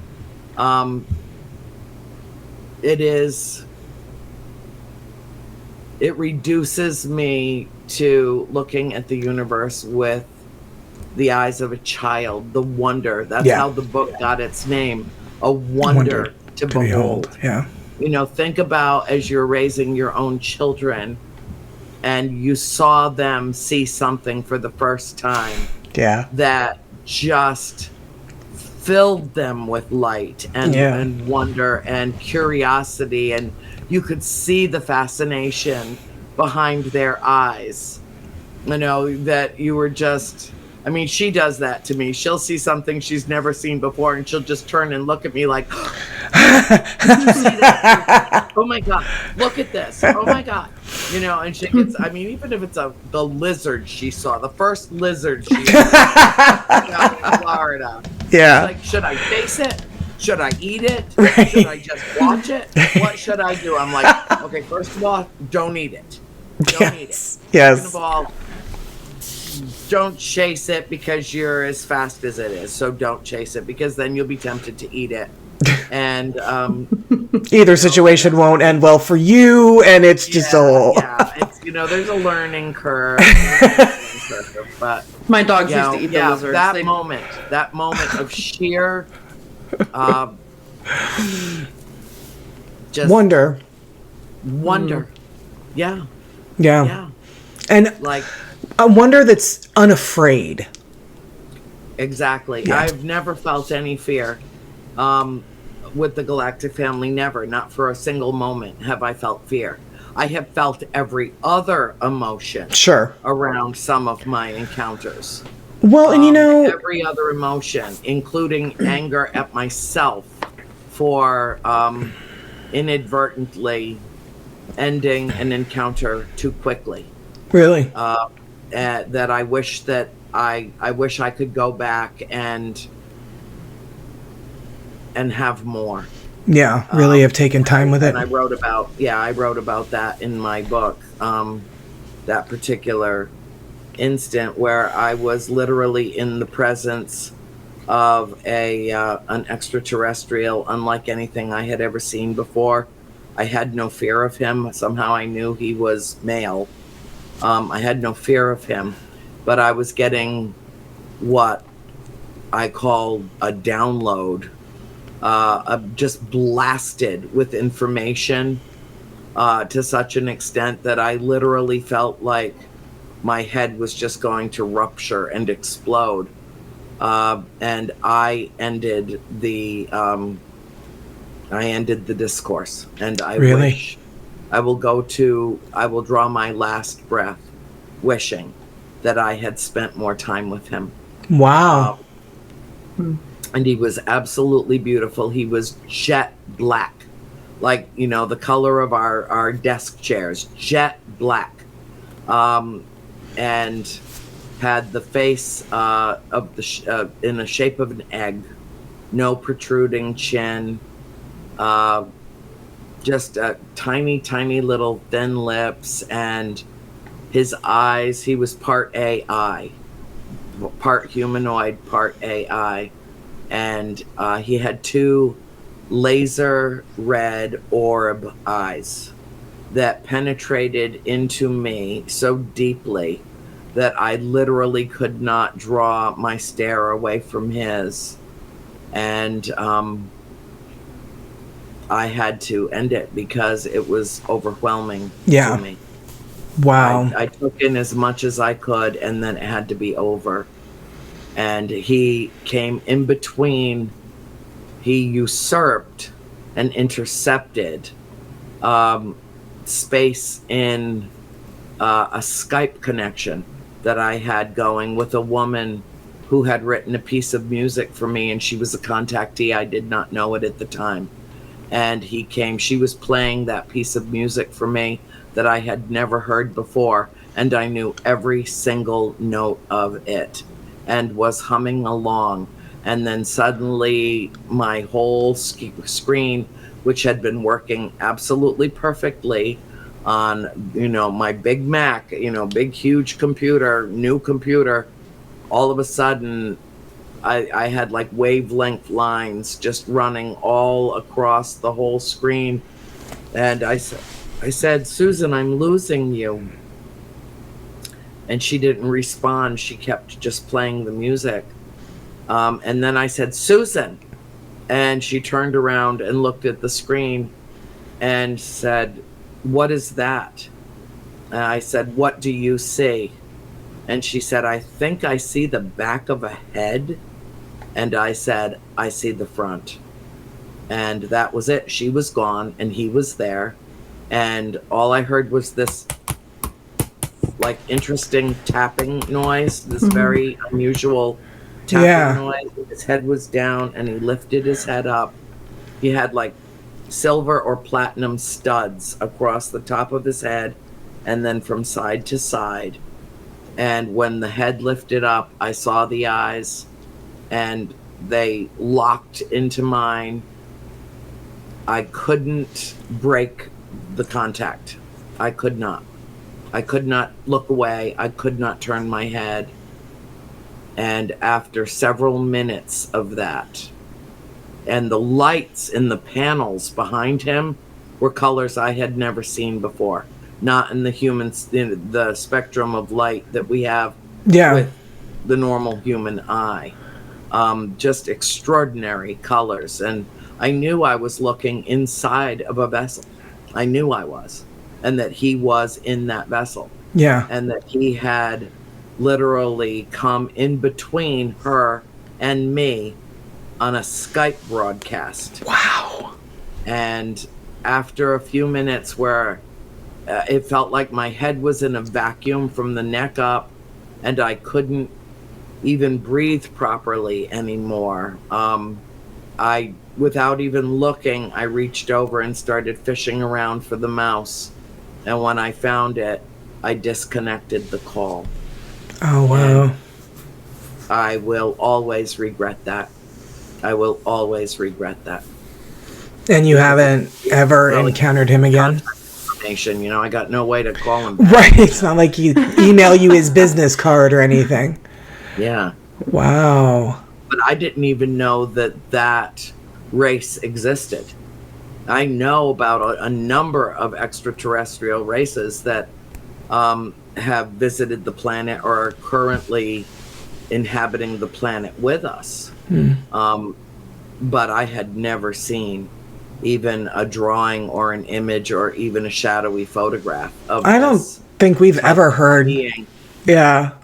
But he was so beautiful, and I felt absolutely no threat at all, no fear at all. But every other emotion boiled up inside of me.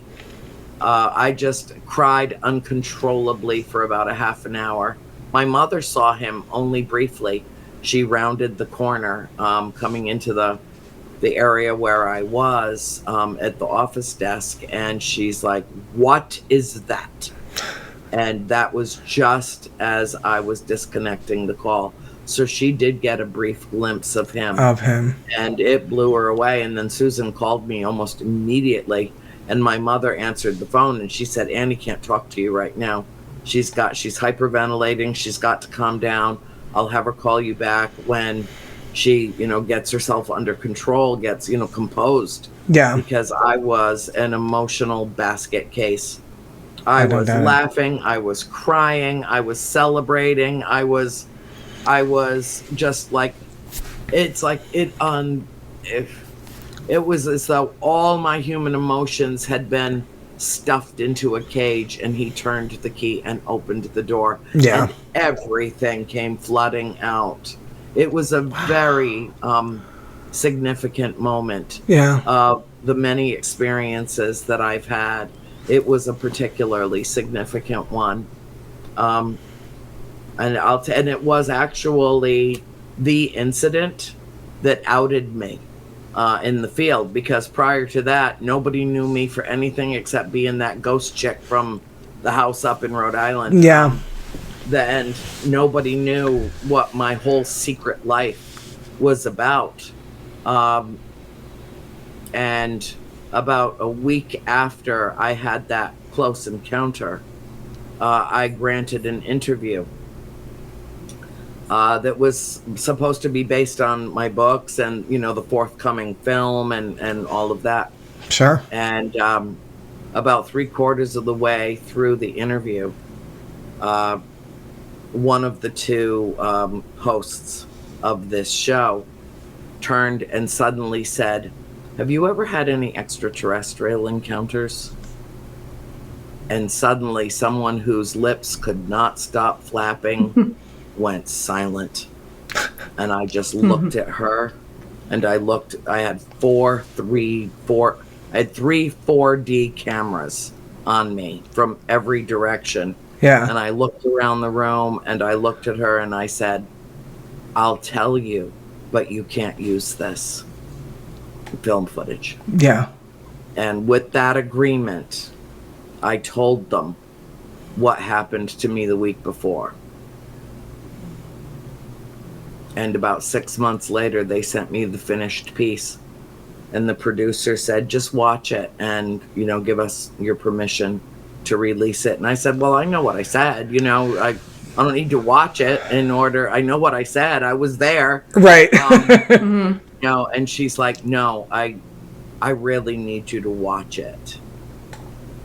And so I knew something was up, and there was the footage of me coming out as a contactee and an experiencer with extraterrestrials, and that the biggest leap of faith I think I ever took in my life was giving her the go-ahead to use it anyway.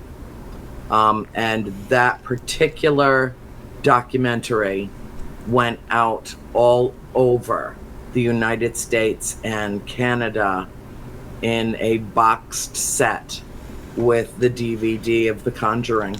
And suddenly I went from being an anonymous UFO researcher to something way beyond the ghost lady. Yeah.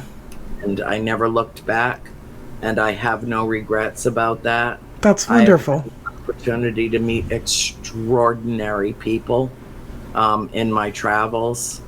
I have had the opportunity to introduce countless thousands of people directly to the galactic family.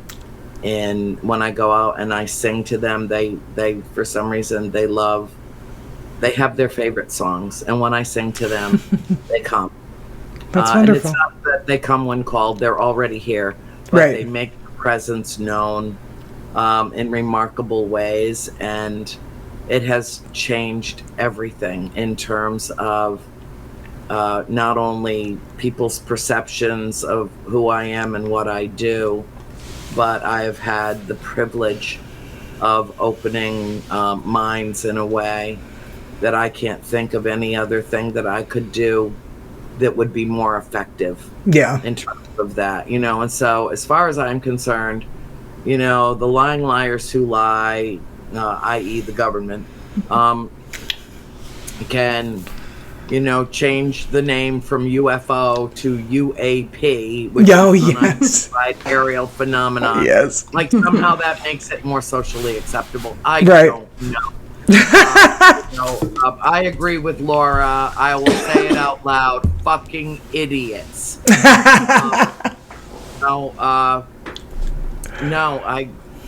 We're on a journey, and we're all on a journey together. And what we need to do is embrace one another, hold hands, and we're all little children lost in the dark. We don't understand, anything compared to what there is to understand and to know about the universe. We're just infants in a crib, just finding That's our true. Way.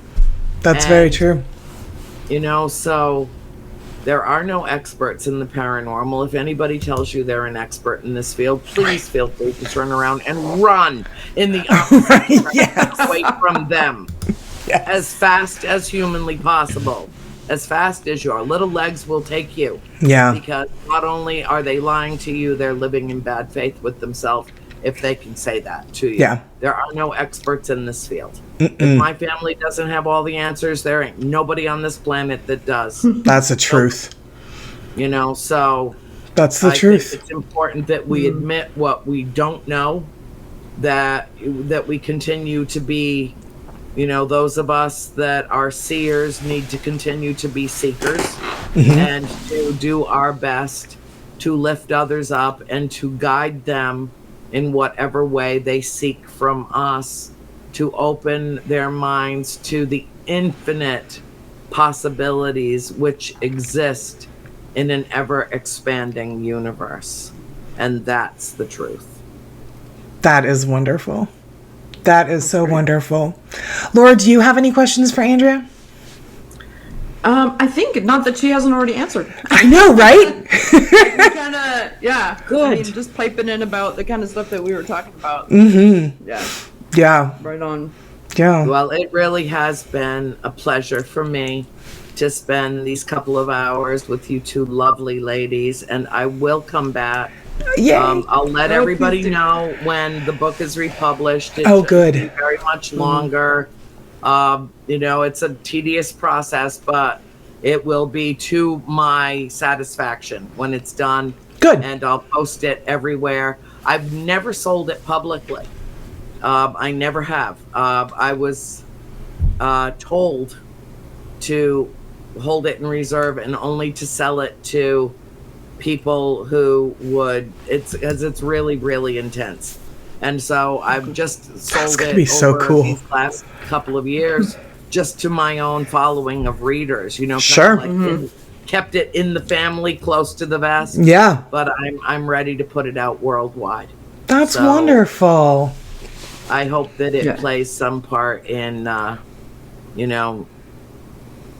shaking up the vibration and heightening it. And I hope that it resonates with people around the globe and that it makes a difference in the world. That is my hope. That is my hope for it too. I can't wait to read it. This is going to be really exciting. Yeah, I'm really excited too. I'm like, how do I get my grubby hands on it? Right. So, will it be this year in 2022, you think? Or you hoping? It will be released probably within the next month to 6 weeks. Yes. Oh, yay. I can't wait for that. My summer reading is going to be now. Right? Exactly. Well, now, Andrea, you have a show as well, and it is called The World Awakening. Why don't you let everybody know where they can watch that show? Every week on Fridays, correct? Yes, it's every Friday night from 9 to 11 Eastern Time. It's in syndication all over the world through KGRA Digital Media. And it is also available. It runs live on Facebook and also simulcasts on YouTube and about 8 other venues around the world. I just know about those 2 because that's where my admins monitor the chat. Right. Come up for the bottom of the screen. And it's all about what we've discussed here tonight. I have guests on every week, and we delve deeply into a wide variety of subjects. But, excuse me a second. Oh, my God. I can't say I've watched some of it, and it is fascinating. Yeah. It's really good. It's a really good show. So it's a great show. It's a wonderful experience for me. And I have a very big announcement coming on Thursday of this week. Oh, the 31st? Okay. Announcements coming about other projects that I'm working on as well. Fun. So, yeah, I'm really excited to share those things. And so, my website is down for repairs and updating, so don't even bother. But when it comes back, it's going to be phenomenal. Oh, that's exciting. And, so I'm working on that too, because of course sleep is for mere mortals. I don't qualify. So, a nap here and there will get me through. I live on cat naps and coffee, which is, by the way, the nectar of the gods. Yes. The nectar of the gods. Okay. I agree. Right here. And I've got several irons in the fire, some bigger than others. I'm gonna put a thing over my man cave office door that says Global Pandemic Productions. Right. So much done in this last 2.5 years. It's impossible. Yeah. To have gotten everything done that I've gotten done, and I'm just getting going. That's wonderful. 63 years old. I'll be 64 in October, and there's nothing slowing me down. It would take a freight train. Good. That's good to hear. That's exciting. Well, Laura, why don't you let everybody know where they can follow us? As if they didn't already know, we say it every week. Just in case. Just in case. You hear me say it one more time. Exactly. Maybe this time the overlay will work. Let's see. All right, let's see how we're doing. There it is. Okay. You can follow us on Instagram, Facebook, and Twitter at HOAH Podcast. Alrighty. And on lovely. the TikTok at HOAH Podcast, at HOH Carrie, and at HOAH co-host Laura. Yes. Good stuff. And that is it. Thank you so much for being here. This was joining us. It was so fun. Absolutely amazing. Mm-hmm. Yeah. Let me know when you're ready, and I'll put this out all over. I'll get my posse on it, and we'll put this broadcast out all over the place. Okay, absolutely. This episode is going to be dropping Saturday morning, April 9th. God, is it already almost April? Jeez, oh man. Like a couple days, man. I can't even. I just can't even. Yeah. Okay, so I will text you all the details. Just, phone me up and say, here it comes. I'm tagging your wall. Go for it, chick. Okay, I sure will. You're the best. Awesome. Thank you so much. All right. Well, we will let you go so that you can take care of Miss Peanut Buttercup. She is so cute. I just love her so much. I know, so cute. And safe travels to you. Yes, safe travels to you. That you do. Mm-hmm. She's got some big stuff coming up. You are going to be doing a trip to England in August. Is that correct? I'm going to be doing. We combined the tours with Rick McCullum, who's a good friend of mine. Yeah. And so next year I'm going to do England, and he's going to do it with me next year. This year we're going to do Scotland. Oh man, I want to go to Scotland so bad. Oh my gosh! Everywhere else in Western Europe, but not Scotland. I have Scottish in me. My mother. So do we. Me too. Is from Clan Buchanan, and she also has Cherokee Indian in her. That's me. She's got Irish, she's got English, Scottish, a lot of Scottish, and a lot of Cherokee in her. But I feel drawn to the UK in a big way. Me too. And so, however it works out, it works out. Yeah. But I just am really excited about it, and so I'm going to be, I can't remember the name. I'll post it on my wall. Okay. About the change in the trip and combining the two. It's going to be extraordinary. Yes. And I will it sounds like get to see the land of my ancestors' birth. Oh gosh, that is excited. Laura and I have been wanting to go to Scotland and ride scooters around forever. So we've got such big plans. You know, we want to do Rome, but I saw that you were doing this haunted trip to England, and I was like, oh my gosh, I have to do this. And the great thing about these trips is that you make a down payment and you can make payments toward them. Right. Which is phenomenal. All up front thing. Yeah. It's Mysterious Adventures Tours. Yes. And Maria Schmidt is the owner of the company and a good close friend of mine. And so, you know, if you've been holed up in your house for the last 2.5 or 3 years and have a few bucks put aside, please feel free to join us on what is going to be a magical mystery tour of one of the oldest civilizations on the planet. Yes, I am there. Extraordinary. I am absolutely there. And Laura, I'm sorry. As soon as we hang up and hit record, and I'm going to call you and be like, we need to plan this, because haunted castles and all kinds of stuff, and it's really just amazing. I know. I like to travel. Every time I go almost out of the country, it seems like, especially anytime I'm in Europe, but I've never been to Scotland, but I make friends with the Scottish. Somehow, me and the Scottish people end up somewhere, usually drinking, in a pub somewhere, and those are the people I end up talking to like all night, and we just become fast friends. There will be pints in pubs. Yes. There will be. Yeah, I feel certain. I want to go to Hadrian's Wall. I want to. Oh, yeah. I mean, there's so much that I feel so drawn to. Me too. Over there. It's just a calling. And so I'm very much looking forward to doing this, and nothing would please me more than to have the two of you along on this trip. And really, when you think about it, it's not that expensive. It's not. I mean, this is a very cost-effective way to travel in groups, take care of each other.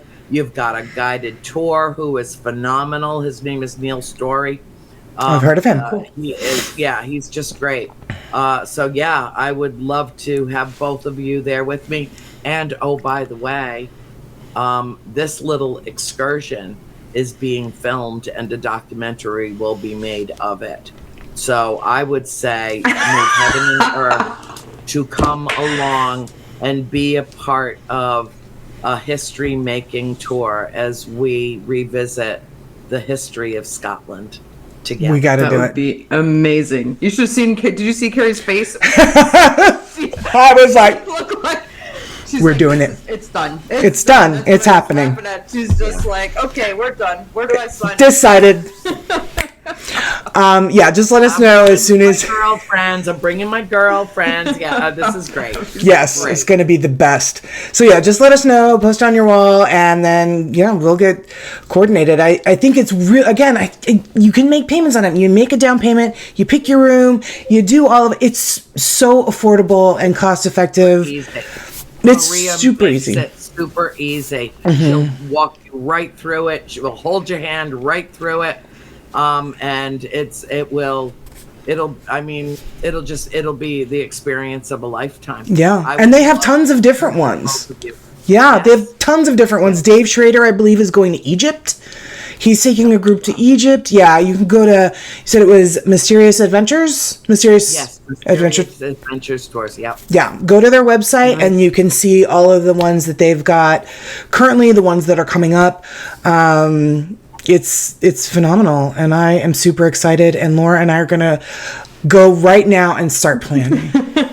Sounds great.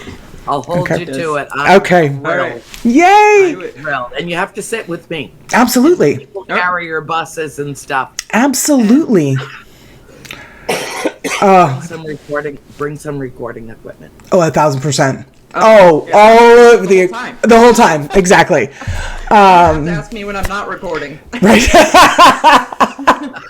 It's going to be the best. Anyway, Andrea, thank you so much. Thank you. God, you are such a lovely, lovely woman, and I'm very honored to call you my friend. So thank you for coming on the show. You are, indeed. Thank you, and Andrew. Laura, too.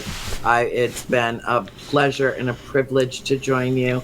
And I send out my most heartfelt love to your viewers.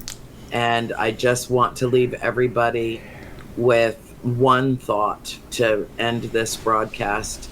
And that is to dare to have faith in the future, dare to hope, dare to believe, and live your best life. Yes, beautifully said. Beautifully said. Thank you, Andrew. All right, guys, we love you. Thank you so much for tuning in. And as we always like to say here at History of a Haunting, stay safe out there because you never know who Or what? is listening. Bye, guys. Thank you.